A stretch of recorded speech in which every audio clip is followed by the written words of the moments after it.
Their textbook talks about three myths that have shaped people's ideas of other people. These myths are probably related to some of the assumptions that we had about the modern world. And I want to talk about each of the myths and as a way of then counterposing first the reality that we know from anthropology, but also hopefully the big lesson, three big lessons from this course.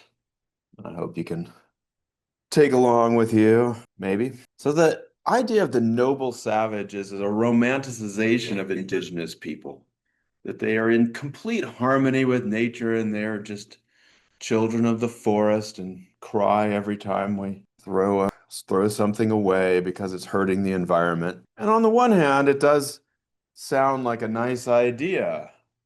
Oh, wow, we're valorizing or we're those indigenous people are so wise.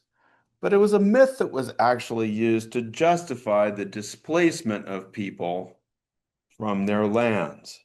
And the reason people use it as a justification for displacement was the idea that they are simply living in harmony with the land. They're not working the land. What we need to do is work the land. We need to plow it. We need to cut down those trees. We need to bring in some tractors so that we can actually work this land efficiently. The reality is that indigenous peoples have complex relationships with the environment. They are not necessarily in harmony with it and we talked about how one of the ways that indigenous people were part of use their environment was through managing it, using things like fire, especially in North America, using large fires to burn out parts of the forest and create different kinds of plants and animal growth that they would have liked for hunting and gathering. And so it was a form of managing their resources.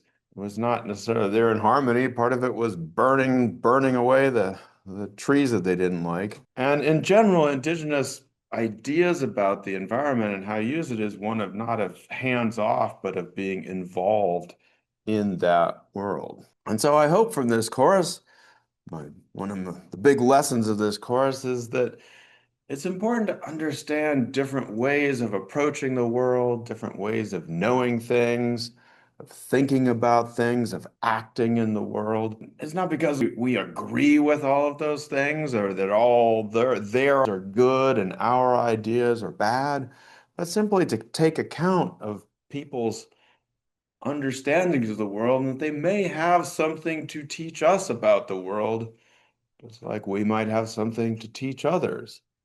So learning from people and what they know from long experience with the world is a hugely important part of anthropology. A second myth, which arose or was crystallized in the 1960s, uh, is called the tragedy of the commons. And basically the idea of this is that if you have something that is held in common, a collective resource, that it's going to end badly. And so the metaphor or the idea is, let's say there is a pasture that everybody it's owned by the community and everybody owns this pasture. The idea is that if you own a cow, it's in your interest to keep putting more and more cows in this pasture. And so the idea is if if the thing is collectively owned, it's going to be overgrazed or the forest is going to be cut down. And so what this myth was used to justify is the privatization and often the displacement of people. And so the idea was that unless resources were held by private people or private corporations, then they would be overused by the inhabitants. The reality is much more complicated than this, is that people talk to each other and they develop ways to manage collective resources. And they've been doing this for a long time. And so the idea that, again, this is not to say that people are always going to do good things in their environment or that collective resources might not get overused. There are definitely examples of that. But people talk to each other and they negotiate these resources. And so the second big lesson I hope from this course is that we are all connected to each other. We're connected to each other from the beginning We've been trading and migrating and interbreeding and interconnected from the time that we became humans.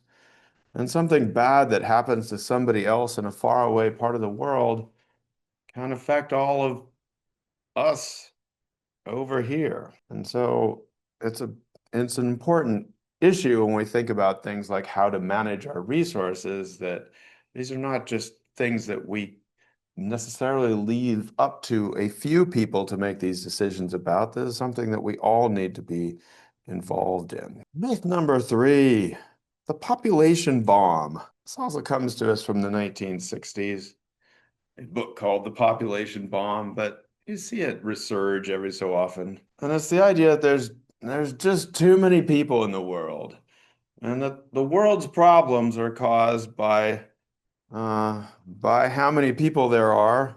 And if we just reduced the people, then we'd be in a better situation. These ideas have been used to justify all kinds of things that are not the best, like forced sterilization, restricting people's movement and things. Now, this is not to say that we don't want to be aware of population balances and things like that. But as you may know, in today's world, this idea that there would be way too many people, at least in certain countries, has become almost the opposite.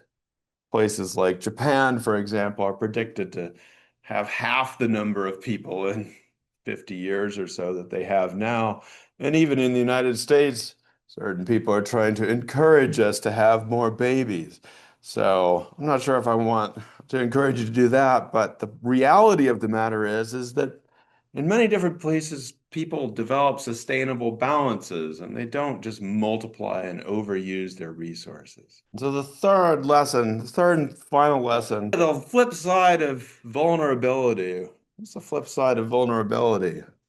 Resilience. Lesson number three, people are resilient and creative. Again, I don't want to minimize how damage people can do to each other too. And I don't want to say that everything that ever happened, there's been a lot of bad things that people do to each other, and a lot of people have died, and a lot of people have suffered.